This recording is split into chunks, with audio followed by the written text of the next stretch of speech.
Professor Allan Lichtman, known as Nostradamus when it comes to US elections. Your prediction this year Now round? my system predicts Kamala Harris will break through the glass ceiling and become the first woman president of the United States. And Donald Trump is a great showman. He only appeals to a narrow base. His average approval rating as a president was 41%, one of the lowest in history. Since remember, they all called Hillary Clinton in 2016 when I was virtually alone in calling Donald Trump. I'm being joined by Professor Allan Lichtman, known as Nostradamus when it comes to US elections and the predictions. He has been predicting since 1984, has almost never got it wrong. Professor Lichtman, thank you so much for joining us over here. What's your prediction this year round? You got Biden correct, Trump correct, Obama correct, and many other presidents. So what's it this time? Who are you calling this time? I am making a prediction based upon my system, the keys to the White House, which you noted has been right since I predicted Ronald Reagan's re-election in April 1982, nearly 3 years ahead of time, during what was then the worst recession since the Great Depression, when his approval ratings were down in the dumps. Now my system predicts that we are going to have a path-breaking result in 2024, that Kamala Harris will break through the glass ceiling and become the first woman president of the United States. That's where the keys stand now. So you're calling Kamala Harris. That's a big one. We'll be asking you of all the 13 key indicators that you explain as to why, but you defy all the pollsters and pundits. There are many who are putting Trump ahead, many who are saying it's going to be a tough fight. What made you predict that this is going to be Kamala Harris's election? Yes, the keys to the White House are unique. They ignore the pundits who have no scientific basis for their predictions. Remember, they all called Hillary Clinton in 2016 when I was virtually alone in calling Donald Trump. It doesn't pay attention to the polls, which are snapshots, not predictors, and they were also wrong in 2016. The keys to the White House are different in that they tap into how American presidential elections really work as votes up or down on the strength and performance of the White House party. And that's what the keys gauge. And it's a simple decision rule. If 6 or more of the 13 keys go against the White House party, now the Democrats, they are predicted losers. Fewer than 6, they are predicted winners. I've now called the keys and found that Kamala Harris at most has lost 4 to 5 keys. There's a little bit shaky calls on foreign policy because there are still 2 wars raging. But regardless, she falls short of the 6 negative keys that would be needed to predict that Donald Trump would return to the White House and Harris would lose. Instead, the keys are now pointing to her victory. Well, that's very interesting. Let's go through your keys. You have 13 keys, 2 of which also talk about charisma. But let's go one by one. Explain Yes. to us the keys and how they work for you in your reading of who will win. Yes. Keep in mind it takes 6 keys to count her out. Key number 1 is the mandate key based on U.S. House elections. That key is false because Democrats lost seats in 2022. Second key is the internal party contest for the White House party. And despite the switch from Biden, which I thought would lead to a big party brawl, Democrats suddenly grew a spine and got smart, united behind Harris. That key is true. Key number 3 is incumbency, obviously false once Biden stepped down. Key number 4 is third party, and the candidacy of RFK Jr. has fizzled. He suspended his campaign, and that may in part have been due to the switch to Harris, since no longer did the American voters have to choose between 2 old white guys. Hate to say that, being a white guy myself, but that's the way it goes. So of the first 4, 2 are false. Remember, it takes 6. Yes. Next is the recession key, that there is no recession in the election year. There's no recession. There's not going to be one in 2 months. That key is true. Key number 6 is the long-term economic key measured by real per capita growth in the term, 2 terms, and the Biden growth is more than double. That key is true. Key number 7 is policy change. Huge policy changes from Trump to Biden on the environment, on immigration, on infrastructure, on taxes, inflation, climate change. That key is true. Key number 8 is social unrest. Now, there has been some sporadic social unrest, but we've seen it largely fizzle. Nothing much happened at the Democratic convention. To turn this key, there has to be massive, sustained social unrest. Nothing like that. That key is true. Then we come to my favorite key, the scandal key number 8. And Republicans have been trying to pin a scandal on Biden for 4 years. They've come up empty. Their star witness, Mr. Smirnoff, was arrested by the FBI for lying about Biden and spreading Russian propaganda. And according to the key, and you've got to stick to my definitions, it has to implicate himself. It can't be Hunter Biden or a family member. So that key is true. Then we have the most difficult keys, the 2 foreign policy keys, because we still have 2 wars raging. Number 10 is foreign policy failure. Did they avoid it? And I think right now Gaza has been a big failure, a humanitarian disaster with no end in sight. Foreign policy success, another tough key, but I've split the keys. I've called that for Biden because it was Biden and Biden alone who put together the coalition of the West that stopped Putin from quickly conquering Ukraine and then threatening America's NATO allies. And with continuing support from Biden, Ukraine has survived for more than 2.5 years and even made an incursion into Russian territory. I think this will go down as a great accomplishment of American diplomacy, so that key is true. Key number 12, incumbent charisma, a very high threshold key. To win this key, the incumbent candidate has to be one of those once-in-a-generation, transformational candidates that appeals across the board, like Franklin Roosevelt or Ronald Reagan. Whatever you may think of Harris, she doesn't fit that. That's false. That's 4 false keys.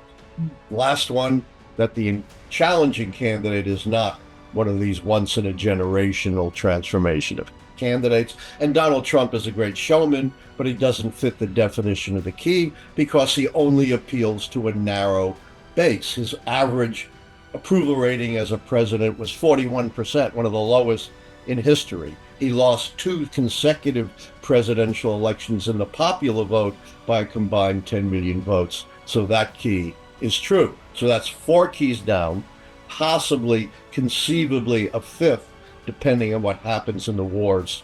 But no matter what, there aren't enough keys to elect Donald Trump and count out Harris. That's why I'm predicting a woman president in 2024. Well, that's great news. First woman president, first of South Asian and African American origin, or first Indian and Black woman president. That's extraordinary. A woman of color, both East Indian and African American Black. And Donald Trump, of course, has totally blown that, saying, oh, she suddenly turned Black. What nonsense. She went to a historically Black university. She joined a Black sorority. She was a member of the Black Caucus in the Senate. Just a lie. Well, that brings me to the bigger question over here this time around, and which we'd seen last time around as well, Professor Lichtman, is the one of the key factors which I don't see over here, but you might want to answer, is misinformation, the misinformation, disinformation campaign. How does that really work into this entire indicators that you've spelled out? Is that a factor that you've looked into? Have you factored that in? I don't. My favorite comedian was the late, great Gilda Radner, who had a character called Rosanna Dana, who said, there's always something. There's always something unique in an election. In 2008, people said, you got to change your keys because we have an African American running. Never had that before. The country is ready for that. We had massive information in 2016. We've always had misinformation and all kinds of unique things going on in a presidential election. That's why the keys are the North Star prediction. they don't change depending upon these shifting events of the campaign. Now, that said, I'm not, Speaker Mike Johnson, who claims the Almighty talks to him. My keys are based on history, and they're very robust retrospectively in development. They go all the way back to the horse and buggy days of politics in 1860. But could there be some catastrophic, unprecedented change that break the pattern of history? Of course, I'm not so arrogant to say that can't happen, but the point is you never know whether that's going to happen until afterwards. That's why I stick to the keys and don't get distracted by the events of the campaign. And the big positive message of the keys, it's governing, not campaigning, that counts. Okay, then you're keeping misinformation aside, but when it comes to, it's a unique situation, Professor Lichtman. You have very rarely come across such a situation where where the incumbent has stepped away from the elections and you have another candidate in the fray. In such a scenario, when you are looking at these indicators, do you attribute the trues and false to the incumbent or the candidate? Because the candidate is part of the administration. The keys are always measured against the strength and performance of the incumbent party, whether the candidate is the sitting president or not. That's the big message of the keys, that elections are based on the strength and performance of the White House party, not on the debates, the fundraising, the ads, the negative tricks. Based on conventional analysis of the campaign, Hillary Clinton should have won going away in 2016.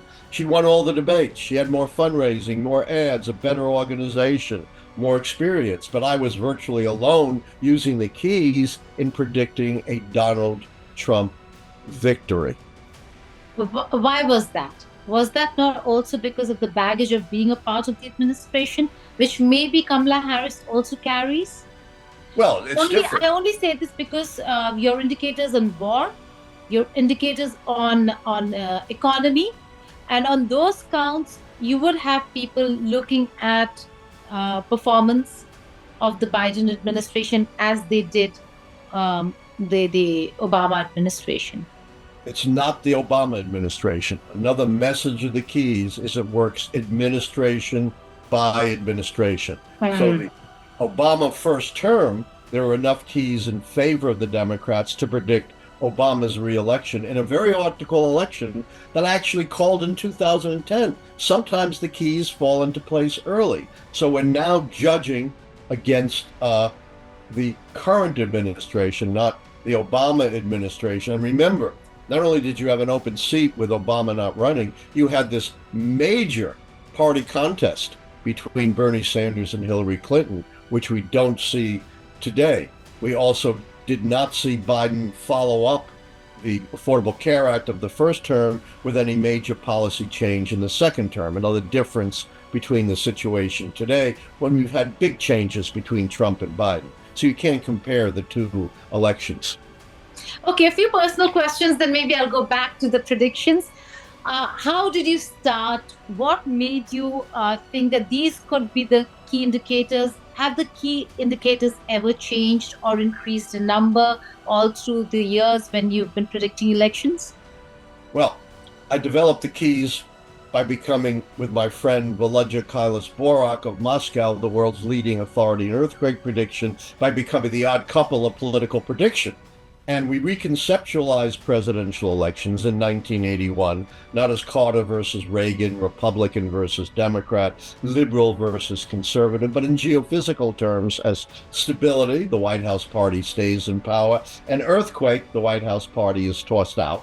And using that conceptualization, we looked at every presidential election from the election of Lincoln in 1860 to the election of Reagan in 1980. This is 81. And we used Kailas-Borak's method of pattern recognition to see what patterns were associated with stability and earthquake. And that led to the development of the 13 keys, which were successful retrospectively from 1860 to 1980. They've now been successful since 1984, and I have not changed a single key. And you've not increased. It's been 13 ever since. It's still 13. As I said, they are the constant northern star of prediction. When you first did it, were you nervous? Were you nervous you'd get it right or wrong? Or you got nervous a little later when you built a reputation and then being wrong would cost you more? When did the nervousness come in? Was it the first time around or much later? I couldn't tell you how nervous I was when I called Ronald Reagan against all the conventional wisdom in April of 1982. It was my first prediction. If I was wrong in my first prediction, I'd go into the dustbin of political predictors. And of course, now on my 11th prediction in, a very tense election. So of course, I'm nervous. I've been nervous every time because I actually tell you who's going to win or lose. So it's easy to know if I'm right or wrong. I'm not like the clerk, Nate Silver, who compiles polls and tells you Hillary Clinton has maybe a 75% chance of winning. And then when she loses, he says, still, I told you she had a 25% chance of losing. Useless stuff, but I can be right or wrong. And I'm still, at age 77, have butterflies in my stomach. And the other thing is, of course, every 4 years, I make half the country really years. I have the whole country really mad at me. But keep in mind, these are nonpartisan predictions. They're not endorsements. I've predicted about as many Republican as Democratic wins. I've not only predicted, liberals like Barack Obama, but also conservatives like Ronald Reagan and Donald Trump. But yours is black or white, true or false. That's it. There is no gray area. There is no Nate Silver predictions happening on your turf. I don't hedge my predictions. That's right. I make calls, and every day I get emails from people who claim they know better how to call the keys. And my answer is simple. You can be free to develop your own prediction system. I encourage you to do that. But if you're going to call the keys, you've got to call them according to how the system defines the keys and how the keys have been called since 1860. I also get, some academics and journalists criticizing me.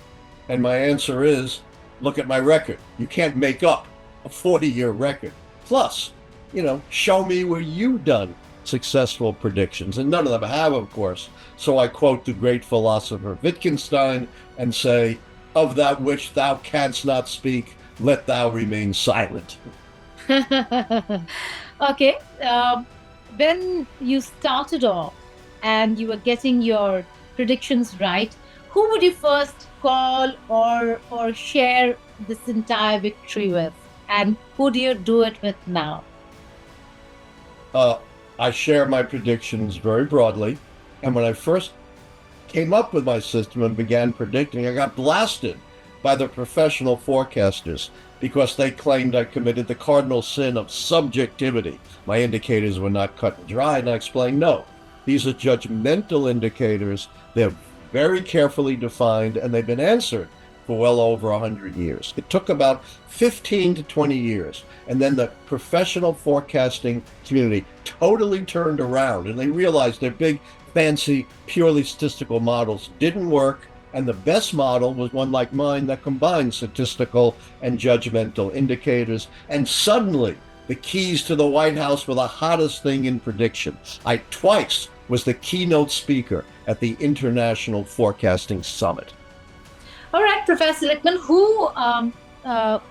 do you get reactions from both sides? You already must have got for the prediction that you've made. What's the harshest comment that you've heard so far since yesterday? I always get reactions to my predictions. And of course, if I predict a Democrat, people say you're biased towards the Democrats. If I picked a Republican, people say you're biased towards the Republicans. And of course, as I've explained, they're purely predictions, not endorsements, have nothing to do with my personal views. In fact, I'll give you the secret of forecasting. It's not knowing math, although you got no math. It's not knowing history, although you got no history. It's not knowing politics, although you got no politics. It's keeping your own personal views out of it. You'd be useless as a forecast to be wrong half the time if you forecasted according to your personal views. But I have to say, since I've made my prediction, I've gotten some criticism, but overwhelmingly, the response has been respectful and positive, realizing I'm not just talking off the top of my head. I have a system that's based on how elections work, and I have an unsurpassed track record. But do you remember of a harsh comment that you must have read or seen or heard of since your prediction of Kamala Harris? I didn't catch that. I said, do you remember of a harsh comment that you must have seen, read after your prediction on Kamala Harris's bid? I got some harsh comments, but much fewer than I thought. But here's the thing. If you want to be a public scholar and contribute to public debate, the worst thing you can get is not criticism. The worst thing you can get is to be ignored. So I much prefer getting criticism to being ignored. Of course, since I go against all the conventional wisdom, the pundits, the pollsters, most political science models, I am going to get criticism. But I have to tell you, over 40 years, I've heard nothing new. It's the same stuff I've been hearing for 40 years, and my record speaks for itself. Nothing new. The Republicans are much harsher this time around than they ever have been in the past. But going back to the indicators, now you say that you come up with the true or false to each of the 13 indicators, Professor Lichtman. How do you arrive at a true or false? Is it through people? Do you speak? Is it what's the data for this? Yeah, very simply, it's an empirical result. It's not something I just made up. And we did it in 1981 with my collaborator Kailas Borak, and empirically, we looked at every election from 1860 to 1980. We had one so-called vector, one column with wins and loses, and another column with a whole set of different kinds of questions, not just the 13. And using pattern recognition, we discovered that the best set of yes-no questions that could distinguish between stability and earthquake in 120 years of politics were these 13 keys and the 6th key and you're out decision rule. So this was something we discovered through research, not something we just concocted off the top of our heads. If we had done that, we would have been, wrong a lot of times. Interesting. So empirical data, but not polling data, not speaking to people and arriving at a decision on a true or false on any indicator. That's right, because polls are snapshots. They're not predictors. And the error margin of polls is much greater than the pollsters would tell you. They tell you it's plus and minus 3% approximately. That's pure statistical error. That doesn't take into account all the other errors of people not responding, people lying, people not having focus on the election and changing their minds. And of course, they don't know who's voting, so they have to guess at the likely voters. So the error margin of polls is much greater than plus and minus 3%. And it's not random, it's unidirectional. So the polls underestimated Republican voting strength in 2016, but based on recent elections, they're underestimating Democratic voting strength. The big marquee special election in 2024 was the New York congressional election for the seat once held by the disgraced George Santos. A poll taken on the eve of the election had the Democrat ahead by 1 point. He won by 8 points, outperforming the polls by 7 points. So that's why I differ from most other predictors and don't rely on polls, don't rely on talking to people, since, as I said, they can change their minds. Who knows what they're going to tell you? You can't talk to enough people to get any reliable results. So I look at the fundamentals of how elections really work, and I'm really unique in that regard. And once you predicted, you do not change through the course of the campaign. It stays. This is who you've called. It stays till the very end, till the 5th of November this time. Correct. Once I make my final prediction, I haven't changed it. And sometimes I make my predictions very, very early. You never know when the keys will fall into place. They fell into place late this time. But for example, in the hard to call 2012 Obama versus Romney election, where a lot of pundits and pollsters got it wrong, I called the keys in 2010 because I could already see them falling in place for Obama's reelection. So, Professor Lichtman, what happened in 2000 then?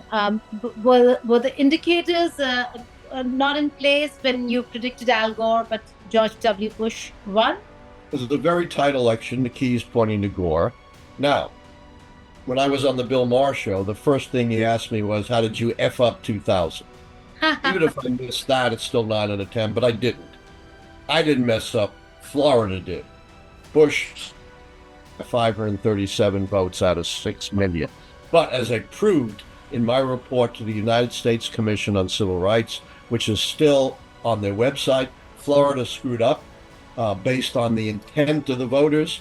Al Gore should have won Florida going away and won the presidency, and that was confirmed by an independent study several years later by Professor Walter Mebane of Cornell University. Okay, final two questions to you. What do you mean by Florida screwed up over here? Like, what was the mistake? Did they call it wrong, or are you saying the people voted wrong? What happened in Florida in 2000 was they threw out 1 out of 10 or 1 out of 9 votes cast by African Americans who were 90% plus Gore.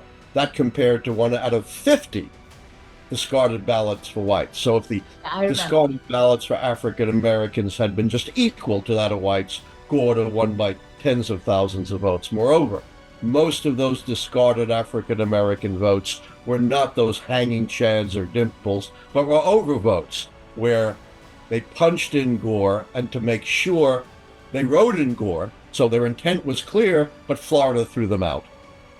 Okay, and finally, before I let you go, you are in this competitive world. You are looking at U.S. presidential elections, but you also, in your personal capacity, have competed this time around in the Olympics.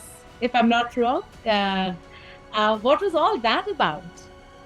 Yes, way back when, in the sub-masters division, I was North American champion in the 3,000-meter steeplechase, a race designed for horses but run by people. I don't run that anymore, but I did compete. I'm age 77, so I competed in the 75 to 79 age group in the 800-meter dash and the 1,500-meter dash in the Maryland Senior Olympics. And I won a bronze medal in the 1,500 and a gold medal in the 1,800, which has qualified me to compete next July at Des Moines, Iowa, in the National Senior Olympics, presuming that my body holds up at my age.